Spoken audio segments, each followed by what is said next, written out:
شروع کریں.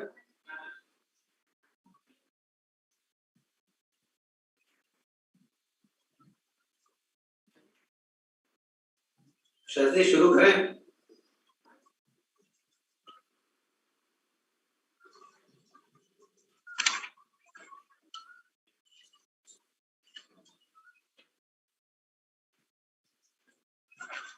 ناظرین کرام السلام علیکم ورحمۃ اللہ وبرکاتہ. صفا آن لائن کے خاص پروگرام مذاکرہ میں آپ کا استقبال ہے. میں ہوں منور سلطان. جب بھی ہندوستان کا لفظ بولتے ہیں یا لکھتے ہیں تو ذہن میں ہندوستان کی جو تصویر آتی ہے وہ تصویر کچھ یوں ہوتی ہے کہ اس میں مسلم حکمرانوں کی یادگاریں اور خاص طور پر مغل دور حکومت کی یادگاریں کثرت سے نظر آتی ہیں. قطب مینار، جامع مسجد، لال قلعہ، تاج محل اور اس طرح کے نہ جانے کتنی یادگاریں ہیں کہ ان یادگاروں کے بغیر ہندوستان کی تاریخ ادھوری. ہندوستان کا لفظ بولتے ہی یہ چیزیں اچانک ذہن میں آ جاتی ہیں. یہ ایک حقیقت ہے. وہیں پہ دوسری طرف کچھ یوں ہو رہا ہے کہ جب سے گیان واپی مسجد کا مسئلہ آیا ہے تب سے خاص طور پر اور اس سے پہلے بھی مغل دور کو خاص طور پر ٹارگٹ کیا جا رہا ہے. اور مغل دور میں بھی اورنگزیب عالمگیر رحمۃ اللہ علیہ ان کو بدنام کرنے کی ایک مستقل کوشش کی جا رہی ہے. ان پہ الزامات پہلے بھی کم نہیں تھے کہ وہ بت شکن ہے، لٹیرا ہے، ہندو دشمن ہے. لیکن آج انہی چیزوں کو ایک بار پھر بہت مؤثر طریقے سے پیش کیا جا رہا ہے. خاص طور پر جو ملکی میڈیا ہے وہ اس میں بہت نمایاں کردار ادا کر رہا ہے. اس حوالے سے یہ سمجھنا بہت ضروری ہے کہ مسلم دور حکومت میں ہندوستان میں کیا کچھ ہوا، خاص طور پر مغل دور حکومت، اور اس میں بھی ہم جس کا تذکرہ کر رہے ہیں اورنگزیب عالمگیر رحمۃ اللہ علیہ کا، کہ ان کا رویہ کیا تھا ملک کے ساتھ. ان کا رویہ یہاں کے باشندوں کے ساتھ کیا تھا، غیر مسلموں کے ساتھ کیا تھا. ان کی جو حکومت ہے اس میں انہوں نے کیا کچھ دیا اور کیا اس سے نقصانات ہوئے. تاریخی حوالوں سے ان چیزوں کا تذکرہ، ان چیزوں کا تجزیہ اور حقائق کو سامنے لانا انتہائی ضروری ہے. ہمارے لیے خوشی کی بات ہے کہ آج ہمارے ساتھ انتہائی اہم مہمان، موقر عالم دین اور جن کا تاریخ سے خاص تعلق ہے اور ایک ایسے ادارے سے تعلق ہے جس نے ہندوستان کی تاریخ میں بہت ہی کارہائے نمایاں انجام دیا ہے. دارالمصنفین شبلی اکیڈمی اعظم گڑھ. تاریخ کا طالب علم اس سے ناواقف نہیں رہ سکتا ہے. اس ادارے کے ایک فرد فرید مولانا عمیر الصدیق ندوی صاحب ہمارے ساتھ موجود ہیں. مولانا آپ کا استقبال ہے، خیر مقدم ہے ہمارے اس پروگرام میں. شکریہ. السلام علیکم ورحمۃ اللہ وبرکاتہ. وعلیکم السلام ورحمۃ اللہ. مولانا آغاز یہاں سے کریں گے کہ جو ہندوستان میں مغل دور حکومت کی یادگاریں ہیں اس کو خاص طور پر نشانہ بنایا جا رہا ہے. اور اگر اورنگزیب عالمگیر کی بات کریں تو وہ تو بہت ہی زیادہ ایک ولن کے طور پہ پیش کیا جا رہا ہے. اس کا مقصد کیا ہے؟ دیکھیے یہ دو چیزیں ہو گئی ہیں. ایک تو تاریخ نے جو کچھ پیش کیا ہے آنے والی پیڑھیوں کے لیے، نسلوں کے لیے، جو آثار ہیں، جو مقابر ہیں، جو پورے ملک میں جو بادشاہوں کے، جو ہم سے پہلے کے جو بادشاہ ہوئے صدیوں بلکہ ہزاروں سال پہلے کے، ایک تو گفتگو یہ ہے کہ وہ مقابر یا معاصر وہ نشانیاں، وہ یادگاریں وہ کیسی ہیں، کیا ہیں. اور ایک دوسرا سوال جو آپ کی باتوں میں شامل ہے وہ آج کے حالات سے متاثر ہونا ہے کہ آج کے جو یہ سوالات اٹھ رہے ہیں. مثال کے طور پہ ابھی کل ہی ایک بات کہی گئی کہ 36,000 مسجدیں ہیں جو مغلوں نے توڑی ہیں. ان 36,000 مسجدوں کو واپس لینا ہے. تو دیکھیے تاریخ جو ہے وہ اس کو گڑبڑ نہیں کرنا چاہیے. ایک تاریخ تو وہ ہے جو ماضی کی باتوں کا سچا جھوٹا مبالغہ آمیز یا حقیقت آمیز ایک بیانیہ ہے جو اس ملک کے سرزمین پر قائم ہے، یا ہر دنیا کے ہر جگہ پر یہ چیزیں ملتی ہیں کہ کہیں کوئی غار مل گیا، کہیں کوئی کوئی عمارت مل گئی، کہیں کھدائی میں کوئی چیز مل گئی، وہ تاریخ کا ایک حصہ ہے. اور یہ کہنا کہ یہ جو چیزیں ملی ہیں یا جو چیزیں موجود ہیں، یہ ہم چونکہ ان کو اچھا نہیں سمجھتے ہیں، ہم یہ سمجھتے ہیں کہ یہ ہمارا احساس ہے کہ یہ غلط طریقے سے قائم کی گئی ہیں، یہ دوسری چیز ہے. تاریخ کو گڑبڑ نہیں کرنا چاہیے. تاریخ کو ماضی کے واقعات کی ایک داستان ہے. اس داستان میں کچھ باتیں غلط بھی ہو سکتی ہیں، صحیح بھی ہو سکتی ہیں، اور جو موجودہ سیاسی حالات ہیں ان کے اندر ہم کو تو یہ لگتا ہے کہ ان سے بات ہی کرنا مشکل ہے. کیوں؟ اس لیے کہ جب انگریز مورخین نے پہلی بار ہندوستان کے اندر ہندو مسلم معاشرے کا جو اتحاد تھا، جو صدیوں سے چلا رہا تھا اس کو، اور جب وہ انگریز قابض ہونے کی کوشش کر رہے تھے، تو جس طریقے سے پورے ملک نے بہادر شاہ ظفر کی قیادت کو قبول کیا تھا، ان سے جو عقیدت کے جذبات تھے، ان سب چیزوں نے انگریزوں کو یہ احساس دلایا. یہ حقیقت ہے، یعنی یہ کوئی وہ نہیں ہے کہ اس ملک پہ حکومت کرنا ہے تو جب تک کہ ہندو مسلمانوں کو آپ الگ نہیں کریں گے ایک دوسرے سے، ہماری حکومت یہاں سکون سے قائم نہیں رہ سکتی. اور افتراق کے لیے، لوگوں کو جدا کرنے کے لیے، آپس میں نفرت پیدا کرنے کے لیے جو سب سے بہترین کوئی مسالہ ہے قوموں کی تاریخ میں، وہ ہے تاریخ. قوموں کی زندگی میں تاریخ ایک ایسا مسئلہ ہے. بقول مولانا سید سلیمان ندوی رحمۃ اللہ علیہ، وہ ان کا ہم نے پڑھا ہے، انہوں نے لکھا کہ صباح الدین صاحب جو بہت بڑے مورخ ہیں ہمارے دارالمصنفین کے، انہوں نے بار بار سید صاحب کی اس بات کو اپنا وہ بنایا اصول کہ دیکھیے یہ ایک کچی دھات ہے. تاریخ کے واقعات ایک کچی دھات ہیں. آپ جیسا چاہیں ان کی مدد سے اچھی تصویر بنانا چاہیں تو اچھی تصویر بن سکتی ہے، اور بری تصویر بنانا چاہیں تو بری تصویر بن سکتی ہے. آج ہمارے سامنے مسئلہ کچی دھات کا بھی نہیں ہے. اگر قطب مینار ہے، اگر تاج محل ہے، اگر لال قلعہ ہے، اگر مسجدیں ہیں، بابری، یہ کیا کہتے ہیں آپ کی دلی کی جامع مسجد ہے، یا جتنی بھی، اور یہ گیان واپی ہے، یہ وہ چیزیں ہیں جو 500 سال سے اپنی حقیقت کے ساتھ موجود ہیں.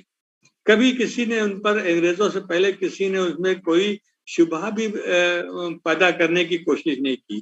یہ انگریز مورخ تھے جنہوں نے ہر جگہ یہ اس قسم کی چیزوں کو غلط طریقے سے، یعنی ان کے پاس کیونکہ انگریزی زبان تھی، انہوں نے انگریزی میں کتابیں لکھی، اور بغیر کسی ثبوت کے، بغیر کسی حوالے کے، انہوں نے کہا کہ میں نے فلاں کتاب میں پڑھا، فلاں جگہ میں نے یہ فارسی سے ترجمہ کرایا.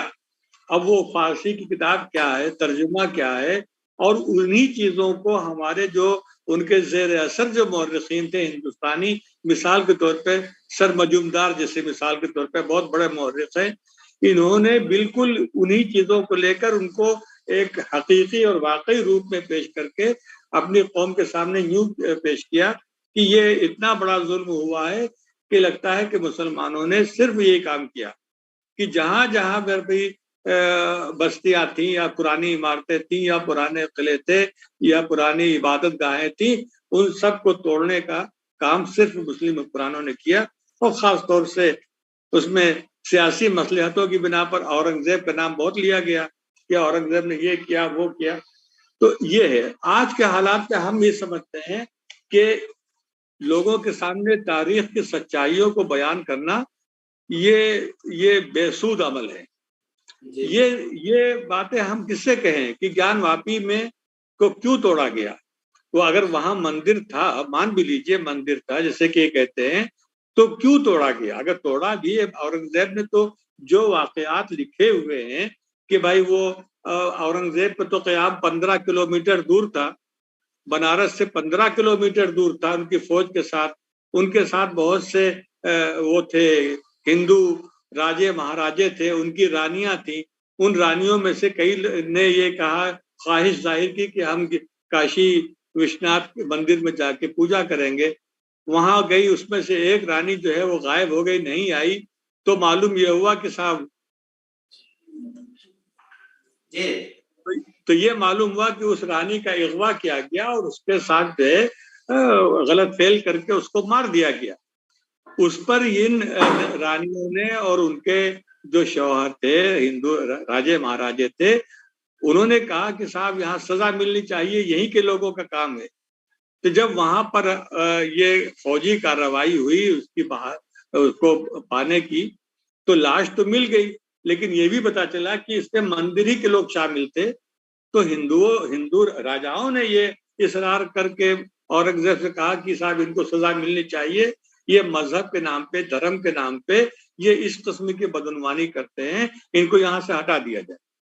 یہ ایک بات کہی جاتی ہے گیان واپی کے سلسلے میں, بڑے بڑے مورخین نے سب نے بیان کیا ہے, لیکن آج اس کو سننے والا کوئی نہیں ہے.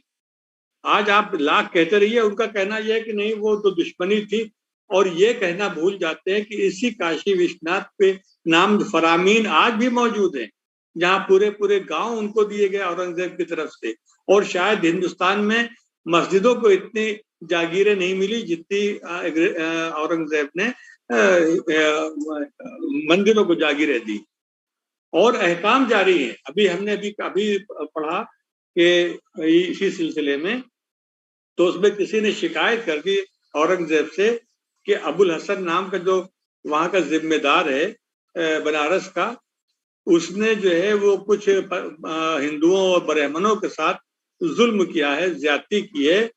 اس پر اورنگزیب نے اپنے بیٹے کو حکم دیا کہ جاؤ اور اس کا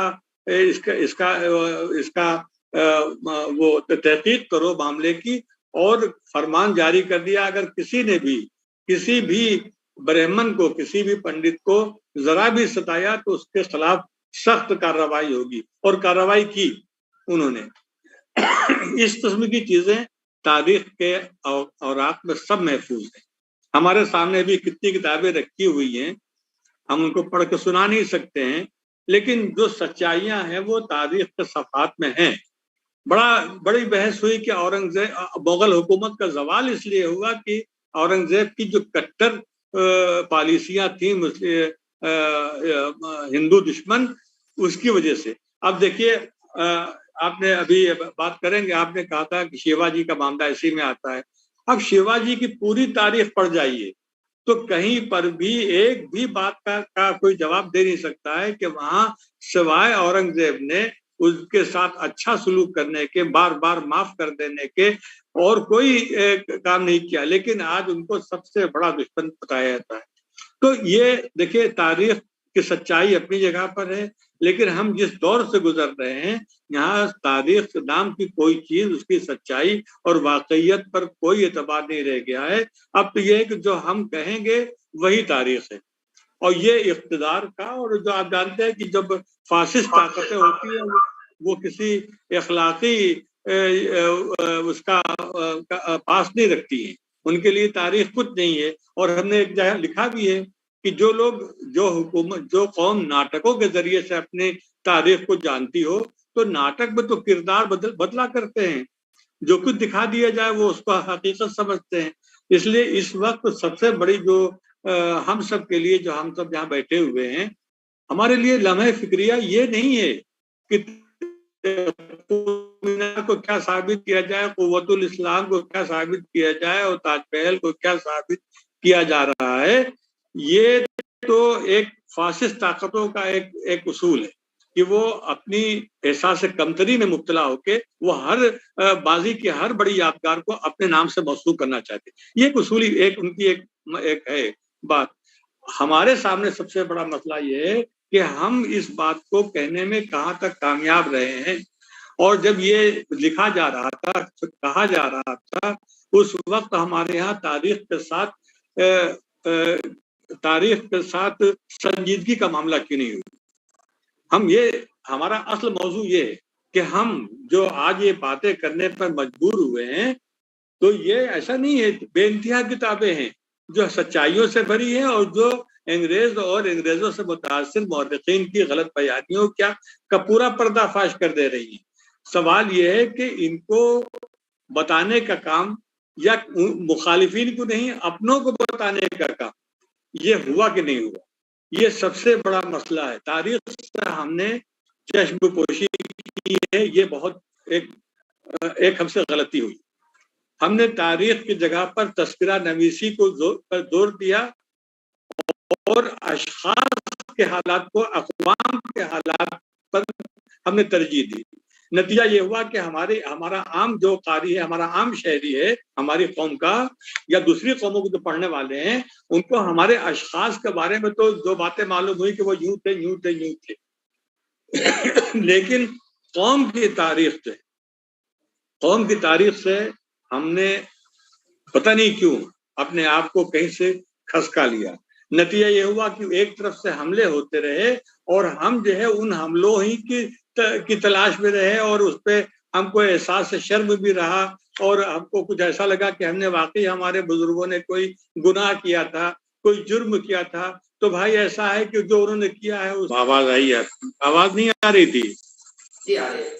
مولانا آپ جو فرما رہے تھے کہ تاریخ میں ساری چیزیں لکھی ہوئی ہیں، یہ تو حقیقت ہے کہ تاریخ میں ساری چیزیں لکھی ہوئی ہیں، لیکن یہ کیا ایک بہترین وقت نہیں تھا کہ ایک تاریخی بات چھڑتی کہ حقیقت کیا ہے، کس نے کیا لکھا، کیوں لکھا، یہ بات چھڑنی چاہیے اس وقت، لیکن یہ ہمت کہیں سے نہیں ہو پا رہی ہے. ایسا کیوں ہے؟ جی بالکل صحیح، یہی تو ہم بھی کہہ رہے ہیں. آپ نے جو جس بات کی طرف توجہ دلائی ہے کہ یہ ہمارا فرض تھا کہ اگر وہ جو کچھ لکھا گیا ہے، جو کچھ ثابت ہو چکا ہے، جو سچائیاں ہیں، ان کو سامنے پیش کیا جائے. پیش کرنے کے طریقے ظاہر ہے کہ آپ کا سب سے بڑا جو ہے سوشل میڈیا ہی ہے، لیکن ہم نے یہ دیکھا جو ہمارے علم میں ہے کہ بہت کم لوگ جو ہے ان مباحث پر بات کرتے ہیں.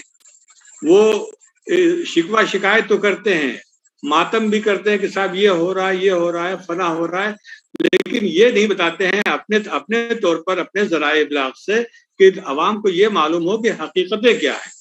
ہم نے آج تک اورنگزیب کے نام کی اگر روڈ بدل دی گئی تو ہماری کسی جماعت نے، کسی ہماری قومی تنظیم نے، کسی ہمارے قومی رہنما نے اس پر شد و مت کے ساتھ یہ بات نہیں کہی کہ اس شخص کو سزا کیوں دی جا رہی ہے، اس کے نام کی تصدیق کیوں ہٹائی جا رہی ہے، جس نے اس ملک کو ایک کرنے کے لیے پوری زندگی اپنے وقف کر دی، جس کی ایک سانس اس ملک کی خدمت کے لیے وقف تھی. یہ جو کام ہے، یہ کام کون کرتا؟ یہ کام وہ کرتے جن کی نگاہوں سے یہ کتابیں گزری ہوتی. آج ہم بہت معذرت کے ساتھ آپ سے کہنا چاہیں گے کہ اگر آپ سروے کر لیا جائے تو کتنے بچے ہماری نسل کے، جو ہماری آنے والی نسل کے، بقول مولانا راوے صاحب کے، کہ جو ندوے کی جو چوتھی نسل ہے، ندوے کی چوتھی نسل کے کتنے علماء نے اورنگزیب عالمگیر پر ایک نظر نامی کتاب پڑھی ہے؟ یا کون ہے جس نے ذکا اللہ کی تاریخ ہندوستان کا جو آخری باب پڑھا ہے، جس میں پوری حقیقتیں سامنے آ گئی ہیں اور انگریز مورخین کے بھی حوالے سے آ گئی ہیں؟ کون ہے جس نے اوم پرکاش پانڈے کی کتاب پڑھی ہے؟ کوئی وجہ کیا ہے کہ ہم کو صرف جو ہے وہ اخباری اطلاعات پر ہم کو اپنے رد عمل کا اظہار کرنا آتا ہے، کہ ہم جو ہے غصے میں یہ کہتے ہیں کہ یہ جو کچھ ہو رہا ہے یوں ہو رہا ہے یوں. کبھی ہم نے یہ نہیں چاہا کہ ہم خود تاریخ کا مطالعہ کریں، تاریخ کن سچائیوں کی ضامن ہے اور کن باطل چیزوں کو اپنے دامن میں سمیٹے ہے. ہم اس پہ مسلسل کیوں نہیں بولتے رہے، اس کا اظہار خیال، اور اس کی وجہ کیا ہے؟ ہمارے اداروں میں، ہمارے تعلیمی اداروں میں تاریخ نام کی چیز غائب ہو گئی. آج ایک طالب علم سے بھی آپ پوچھ لیجئے تو اس سے پوچھئے کہ اسلامی حکمرانوں، مسلمان حکمرانوں کی کیا خوبیاں تھیں، کیا خامیاں تھیں، الگ الگ، چاہے وہ ترکی کے ہوں، چاہے مصر کے ہوں، شام کے ہوں، ایران کے ہوں یا ہندوستان کے ہوں، کوئی بتانے والا نہیں. بلکہ ہمارے ہاں جو جسے ہماری بادشاہی کتاب دارالمصنفین نے شائع کی تھی، اس کو بھی پڑھنے والا کوئی نہیں، جبکہ وہ لازمی اس کو نصاب کا حصہ بنانا چاہیے. یہ ہم کم سے کم عربی اور دینی مدارس کی بات کر رہے ہیں. یہی وہ لوگ ہیں کہ جن سے ہم کسی جواب کی یا تردید کی توقع کرتے ہیں. باقی وہ لوگ جو ہیں اور دوسرے مورخین اب وہ بھی خاموش ہو چکے ہیں. جو علی گڑھ کے عرفان حبیب کے والد صاحب حبیب صاحب تھے یا یہ لوگ تھے، اب ان کا بھی دور ختم ہو چکا ہے. سب سے بڑا مسئلہ یہ ہے کہ ہم کتنی بار کہیں کہ بھائی تاج محل میں مسجد ہے، وہ نہیں مان رہے. وہ جس کا دل چاہے کہ اب تو یہ فیشن ہو گیا ہے کہ لکھنؤ کی مسجد جو ہے وہ بھی مندر ہے. تو اب کل کو امام باڑہ بھی مندر ہو جائے گا، ندوے کی عمارت بھی مندر پہ قائم ہو جائے گا. تو یہ ہم الزامات کہاں تک صفائی دیتے رہیں گے؟ ہم کو سب سے پہلے خود اپنے اندر اپنی صفوں میں تاریخ سے جوڑنا ہے. کلام پاک نے بھی، ہم نے سمجھتے ہیں کہ قرآن مجید سب سے بڑا سورس ہے جس نے یہ کہا ہے کہ اگر ماضی کے واقعات سے عبرت حاصل کر کے اپنے حال کو بہتر بنانا ہے تو فقصص القصص. تو یہ فقصص القصص لعلہم یتفکرون کا مطلب کیا ہے؟ قرآن نے کہیں پر بھی انفرادی خوبیوں کی طرف توجہ نہیں دلائی، بلکہ اس نے قوموں کو اپنے سامنے رکھا ہے. قوموں کا عروج کیوں ہوا، قوموں کا زوال کیوں ہوا، یہ قرآن کا سب سے بڑا موضوع ہے اور یہی تاریخ کا بھی موضوع ہے. اسی لیے علامہ شبلی نے کہا تھا کہ تاریخ جو ہے اگر اس کی سچائی جاننا ہے تو اس میں سلسلے اور کڑیاں ایک دوسرے سے جڑی ہوئی ہوں. اسی لیے وہ اسلامی فن تاریخ کو ترجیح دیا کرتے تھے کہ یورپ کی جو تاریخ ہے وہ سنی سنائی باتوں پر ہے. ہمارے یہاں ایک سلسلہ ہے، ہر واقعے کے پیچھے ایک کہنے والے کی ایک روایت ہے، جیسے حدیث میں آتا ہے فن رجال ہے، اسی طریقے سے تاریخ بھی ہمارے اسلامی تاریخ. تو جس قوم کی نے تاریخ کا اتنا لحاظ رکھا ہو وہ جھوٹی باتوں کو اپنی تاریخ میں کیوں شامل کرے گی؟ یہ ایک سوال پیدا ہوتا ہے. ہمارے لیے آج مسئلہ یہ نہیں ہے کہ ہم یہ ثابت کرتے رہیں کہ صاحب شیواجی جو ہے وہ گنہگار تھا کہ نہیں تھا، یا اورنگزیب میں کیا کمیاں تھیں، یا جان واپی کو کیوں توڑا گیا، یا بابری مسجد کو رام مندر بنا کی جو رسوئی تھی کیوں توڑی گئی. سوال یہ نہیں ہے، یہ تو ہمارا مذہب خود کہتا ہے کہ ایسی جگہ کچھ بن ہی نہیں سکتا ہے. تو وہ بادشاہ جو قدم قدم پہ مذہب کی رعایت رکھتے تھے، خاص طور سے مذہبی ان کی زندگی تھی، وہ اتنا بڑا ظلم کیسے کر سکتے تھے؟ سب سے بڑی چیز یہ ہے، یہ دلیل ہے ہماری. لیکن آج کے ماحول میں آج جو فاسسٹ طاقتیں ہیں جن کا کام ہی یہی ہے کہ جھوٹ کو پھیلاؤ، فروغ دو، اس بات کو حکومت قوم کے سامنے رکھنا ہے، جس میں ہمارے برادران وطن بیچارے مظلوم ہیں کہ ان کے سامنے ہم نے کوئی سچی بات کہنے کا کوئی ڈھنگ سے کوئی کام ہی نہیں کیا. اور اس کی وجہ یہ تھی کہ ہم خود تاریخ سے غافل ہو گئے. میں بہت ہی ادب و احترام سے آپ سے کہنا چاہتا ہوں، میں اس وقت بالکل تحقیق کی بات نہیں کر رہا ہوں کہ میں کتابوں کے حوالے دینے لگوں، میں دل کی بات کر رہا ہوں کہ ہمارے یہاں ہم نے دیکھتے ہیں کہ سب سے بڑا فن ہماری کتب سازی کا یہ ہے کہ تذکرے لکھو، اور تذکرے بھی ان کے لکھو جن کی واقعیت اور تاریخیت پر کوئی شک کرنے والا نہ ہو. تذکرے میں ساری گنجائش ہے. ہماری قوم کو تاریخ سے اشخاص کے حالات کی طرف موڑ دیا گیا. یہ بہت بڑا ایک کام ہوا ہے، دانستہ ہوا نادانستہ ہوا یہ ہم اس بحث میں نہیں پڑھتے. آج کون بتا سکتا ہے کہ ہندوستان میں مسلمانوں کی حکومتوں نے کون کون سے کام کیے؟ ابھی ہم برہان پور گئے مثال کے طور پہ، برہان پور میں فاروقی سلطنت تھی خاندیش میں، کتنوں کو معلوم ہے، اور انہوں نے کیا کارہائے نمایاں انجام دیے. اس جنگل والی زمین کو انہوں نے کس طریقے سے دنیا کی مانی ہوئی زمین بنا دیا. پانی کا ایک سوتے سے پورے 10 لاکھ کے شہر کو انہوں نے آباد کر دیا. برہان پور شہر کو ایک ہی وقت میں انہوں نے پارچہ بافی کے فن میں پوری دنیا میں اس کی تسلیم کرا دیا. انہوں نے کیلے کی اور پھلوں کی جو زراعت کے سلسلے میں جو کام کیے وہ شاید بے مثال ہے اس ملک کی تاریخ. ہم نے کل بھی کہا ہے کہ خطبے میں کہہ دیا کہ خربوزہ وہاں کا میٹھا نہیں ہوتا تھا، یہ ترکستان سے خربوزے لا کے انہوں نے یہاں کاشت کی کہ یہ میٹھے سے میٹھے، اور وہ اتنے اچھے نکلے کہ پھر وہ ان سے آمدنی ہوئی. تو یہ جو معاشی جو ترقی دی اس ملک کو، جو زمینوں کا بندوبست شیر شاہ نے جس طریقے سے کسانوں کو ان کے حق دیے، کسانوں کو زمین دی، ان کے لگانوں کو معاف کیا اور پورا حق دیا کسانوں کو، شاید ہندوستان کی تاریخ میں اتنے نمایاں طریقے سے 5 سال کے عرصے میں کسی بادشاہ نے کوئی توفیق نہیں ہوئی. یہ باتیں کیوں نہیں بتائی جاتی ہیں؟ وہ کون سا بادشاہ تھا جس نے پورے ملک کو ایک کرنے کے لیے گرانڈ ٹرنک روڈ جیسی بنا دی، اور ایک روڈ نہیں بنائی. آپ شیر شاہ کو پڑھیے تو معلوم یہ ہوتا ہے کہ اس کے اس نے پورے ملک میں 50 سڑکیں بنوائی تھی جو ایک شہر کو دوسرے شہر سے جوڑ رہی تھی. یہ تاریخ کے یہ صفحات، یہ شیر شاہ کوئی مغل تاریخ سے الگ نہیں ہے. مغل سے پہلے بھی مغل تھے، ان کے بعد بھی مغل ہوتے، اور شیر شاہ کو جو ملا بھی تو یہ بابر اور ہمایوں ہی کی پالیسیوں سے ملا. تو یہ ساری باتیں ہم کیوں نہیں لوگوں کو بتا سکتے؟ وجہ کیا ہے کہ ہم کو خود ہی نہیں معلوم. ہم کو خود نہیں معلوم کہ شیر شاہ نے کیسے ایک ہندو مسلم اتحاد کی بنیادوں کو کتنا مضبوط کیا. اور مغل تو شاید دنیا میں سب سے بڑی مثال ہیں جنہوں نے ہندو مسلم اتحاد کو اتنا مضبوط کر دیا. آپ چاہے عامر کا قلعہ ہو، چاہے جودھپور کے قلعے ہوں، چاہے جے پور کے ہوں، آپ دیکھیے تو ایک ایک اینٹ بتا رہی ہے کہ ایک اینٹ پر ایک طرف مسلمان کا نشان ہے تو دوسری طرف ہندو کا نشان. یہ جو آپسی اتحاد تھا اور جس کی وجہ سے ملک میں ترقی ہوئی تھی. کوئی سوچ سکتا ہے کہ مغل دور میں دنیا کی سب سے بڑی جی ڈی کی آمدنی ہندوستان کی تھی؟ یہ ہم کیسے کسی کے سامنے پیش کر سکتے؟ ہم یہ نہیں بتا سکے لوگوں کو کہ جب مغلوں کی حکومت تھی اس وقت پورے یورپ کی منڈیوں میں سب سے زیادہ قیمتی اور سب سے زیادہ کپڑا جو ہے وہ ہندوستان کے کارخانوں سے پہنچ رہا تھا. ہم نہیں بتا پائے اس بات کو. انہوں نے ہم کو الجھایا اور ہم الجھتے رہ گئے. آج یہ عالم ہے کہ آپ کا پروگرام ہو یا جتنے بھی ٹی وی چینل ہیں بیچارے، ان سب کا یہی کہ کسی طریقے سے کوئی یہ کہہ دے کہ گیان واپی میں یہ نہیں ہوا تھا تو وہ ہوا تھا. جب وہ پوچھنا چاہتے ہیں کہ بھائی بتائیے حقیقت کیا ہے.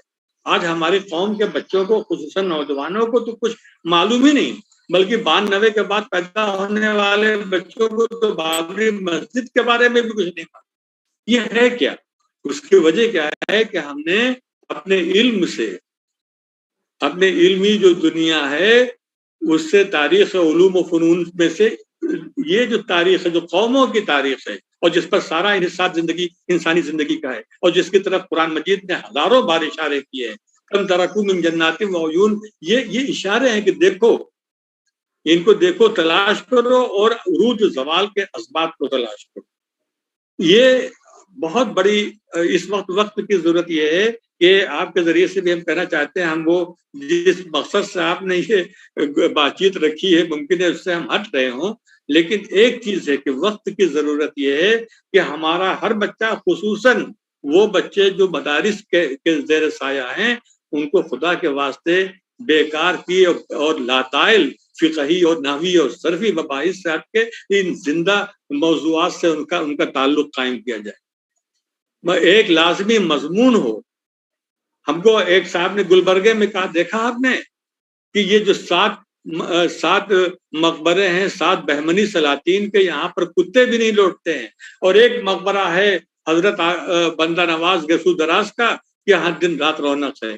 ہم نے کہا یہی تو افسوس کی بات ہے کہ جن کی وجہ سے گیسو دراز یہاں ان کو بیٹھنے کی توفیق ہوئی، ان کو گھر بنانے کی توفیق ہوئی، ان کا نام کوئی نہیں لیتا.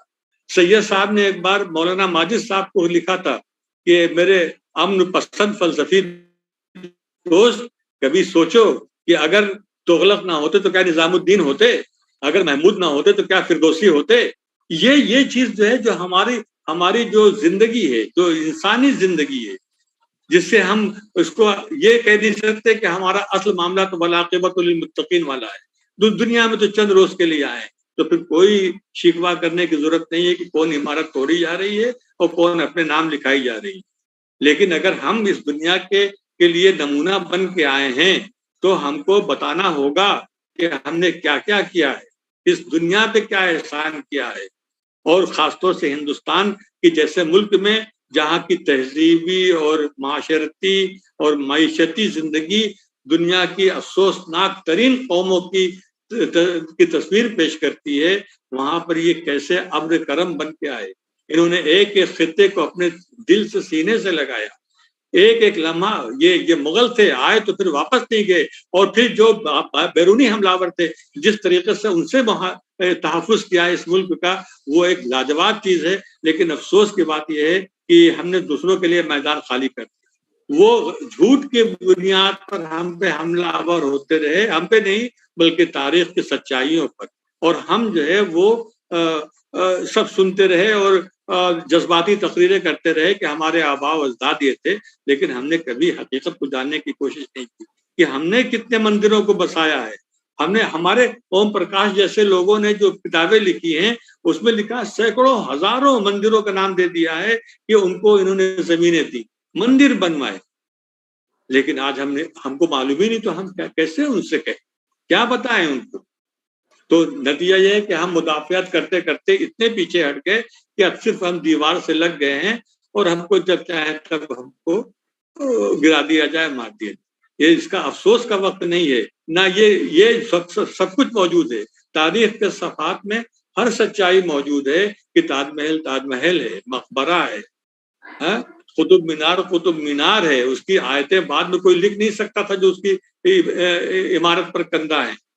یہ تو بہت ہی کم ظرفوں والی معلومات ہیں کہ صاحب یہ ہمارے باپ کی چیز تھی، آپ نے قبضہ کر لیا. یہ تو ان قوموں کا وتیرہ ہے جن کے پاس اپنا کچھ نہیں ہوتا ہے، لیکن اگر ان کو حالات نے کچھ اقتدار دیا ہے تو پھر وہ دوسروں کے مال کو اپنا مال بتا کے وہ اپنی وہ ظاہر کرنا چاہتے ہیں. اس کو بآواز بلند اور بزور بدلائل ہم کو اور بہت حکمت کے ساتھ اپنے برادران وطن کے سامنے کہنا ہے. اور ایسا نہیں کہ ان میں سمجھنے والے نہیں ہیں، یہ چند لوگ ہیں، لیکن یہ اس کے ذریعے سے فطری چیز ہے کہ لوگوں میں ایک جذبہ پیدا ہوتا ہے، ایک نفرت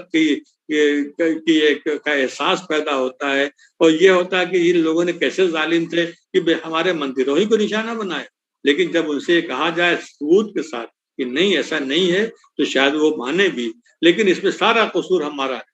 ہم جو کہنے والے ہیں، ہم کو جو بولنے کی طاقت دی گئی ہے، ہم کو جو لکھنے کی طاقت دی گئی ہے، ہم کو لوگوں سے کیسے بات کی جائے یہ ہم کو تربیت دی گئی ہے. اگر ہمارا ہی دامن ان معلومات سے خالی ہو تو ہم دوسروں کو کیا دیں گے؟ تو آپ کے ذریعے سے میں یہی کہنا چاہتا ہوں، خدا کے واسطے تاریخ کو لازمی موضوع قرار دیا جائے. اور تاریخ بھی ان کی نہیں جو گھروں میں بیٹھ کے اللہ سے اپنا رشتہ جوڑ لیتے، یقیناً وہ قابل تقلید ہیں انفرادی لحاظ سے. لیکن جب قوموں کی بات آئے گی تو قوموں کی تاریخ میں انہی کا ذکر کیا جائے جنہوں نے آج ہم کو اس یہاں رہنے کا حق دیا، جن کی وجہ سے ہم یہاں پر ہیں. یہ ان کی بات ہونی چاہیے. ہمارے سامنے التمش کی بات ہونی چاہیے، ناصر الدین ایبک کی ہونی چاہیے، ہم کو جاننی چاہیے، ہم کو اکبر کی زندگی جاننی چاہیے، اور اس کا تعلق ملک سے کتنا مثبت رہا اور کتنا فائدے مند رہا، اس پہلو کو خود بھی دیکھنا چاہیے اور دکھانا چاہیے. تبھی یہ نفرت کی دیواریں ختم ہوگی. ورنہ آپ کہتے رہیں کہ صاحب وہ ایسا نہیں تھا، شیواجی کو تو 7000 منصب دیا تھا، اور شیواجی کے فلاں کو مغل فوج میں بڑے بڑے عہدے دیے تھے. اور یہ شیواجی کے فوج کے ساتھ کون تھا؟ وہ مسلمان بیجاپور کی مسلم حکومت تھی جن کے سپاہی ان کے ساتھ لڑ رہے تھے. سید صاحب نے لکھا ایک جگہ پر کہ یہ عجیب کفر اسلام کی جنگ تھی کہ کفر کے لیے اسلام لڑ رہا تھا اور اسلام کے لیے کفر میدان میں تھا. تو یہ ان تاریخ کی کو سامنے رکھیں گے. آپ سے آئندہ دھیرے دھیرے ایک ایک بات دیکھ رہے ہیں، ان سب موضوعات پہ آپ سے بات کریں گے. یہ اس کی پہلی کڑی تھی. آپ کے جذبات قابل قدر ہیں اور ہمیں امید ہے کہ آپ کی آواز ان کانوں تک پہنچے گی جو کچھ کر سکتے ہیں اور کرنے کی پوزیشن میں ہے. ہمارا جو دوسرا اور تیسرا سوال تھا اس پہ انشاءاللہ ہم کل پھر بات کریں گے آپ سے کہ کیا اورنگزیب نے مندروں کو توڑا اور کیا اورنگزیب ہندو دشمن تھا. یہ دو موضوعات ہیں. کچھ حوالوں کے ساتھ انشاءاللہ کل پھر آپ کو ہم ضمانت دیں گے اور اس پہ بات کریں گے. یہ بہت ہی اہم موضوع ہے. ہم اپنوں کو سمجھا لیں یہ بھی کافی ہوگا ہمارے لیے، اور انشاءاللہ پھر دوسرے بھی سمجھیں گے. تو آپ کی فکر، آپ کے جذبات بہت ہی قابل قدر ہیں، سر آنکھوں پہ ہیں. اللہ کرے یہ آواز دور تک پہنچے اور اس پر عمل کرنے کے لیے لوگ تیار ہوں تو انشاءاللہ بہت کچھ بہتری آج بھی ہو سکتی ہے. وقت بہت زیادہ ہو چکا ہے، اس لیے ہم اجازت لینا چاہیں گے. نہیں، ہم کو افسوس بھی ہے کہ ہم کو افسوس اس بات کا ہے کہ آپ کے جو سوال تھے میں ان سے بالکل منحرف ہو گیا. اس کی وجہ تھی کہ وہ سوالات ایسے، ان کے جوابات ایسے نہیں ہے کہ وہ مضمون کی شکل میں، مقالے کی شکل میں تو آ سکتے ہیں. جی سامنے آئی جوڑنے کے لیے ضروری تھا. جی انشاءاللہ ہاں، یہ آپ نے چھیڑا تو ہے، آپ نے موضوع کو چھیڑا ہے اور اس پہ بات کرنے والے اور بھی بہت لائق فائق لوگ ہیں، ان سے بھی رابطہ رہے. ہم تو خیر ایسے ہی ہیں، ہم نے تو اپنے جذبات بیان کر دیے آپ کے ذریعے سے کہ جو ہم آپ سے کل پھر اس موضوع کو سمجھیں گے، خاص طور پہ مندروں کو توڑنے کے حوالے سے، کہ کچھ ٹھوس بنیادیں ہمارے سامنے ہوں اور اس کو ہم رکھیں صفحہ آن لائن کے حوالے سے آپ کی زبانیں، تاکہ ہم جو کچھ کر سکتے ہیں اس کو کرنے کی ضرور کوشش کریں گے انشاءاللہ. اور یہ ایک پھر سلسلہ ہوگا. تو بہت یہ سلسلہ چلنا چاہیے اور لوگوں سے بھی گفتگو ہو اور اس سلسلے میں معلومات سامنے آئیں. اور اس لیے کہ حساس مسئلہ ہے اور ملک کی قسمت میں ہماری بھی قسمت وابستہ ہے اس ملک سے. اس کے اچھا ملک ہوگا تو ہم بھی اچھے رہیں گے، ملک برباد ہوگا تو ہم بھی برباد ہوں گے. اور تاریخ جو ہے بڑی ظالم ہے، وہ سچائیوں کو کبھی نہ کبھی سامنے لاتی ہے. تو اس تاریخ سے بھی ڈرتے رہنا چاہیے کہ اس کے صفحات میں کہیں ہمارا کردار کہیں مشکوک تو نہیں بن جائے گا. اس لیے ہم اپنے کردار کو واقعی جو ایک ہونا چاہیے کردار، صحیح کردار، اس تاریخ کے حوالے کر کے جائیں اس دنیا سے. میں سمجھتا ہوں یہ بھی ایک بڑی دینی خدمت ہوگی، بہت بڑی خدمت ہوگی. کل پھر بات کریں گے. بہت بہت شکریہ آپ کا، جزاک اللہ. صفحہ آن لائن کے تمام ناظرین کا شکریہ، خاص طور پہ ہمارے ساتھ جو صفحہ آن لائن کے معاونین تھے، شاذی خان اور انور روحانی، ان دونوں کا بھی شکریہ. اسی کے ساتھ ہمیں دیجیے اجازت. بہت بہت شکریہ، جزاک اللہ. اللہ حافظ. شکریہ. السلام علیکم.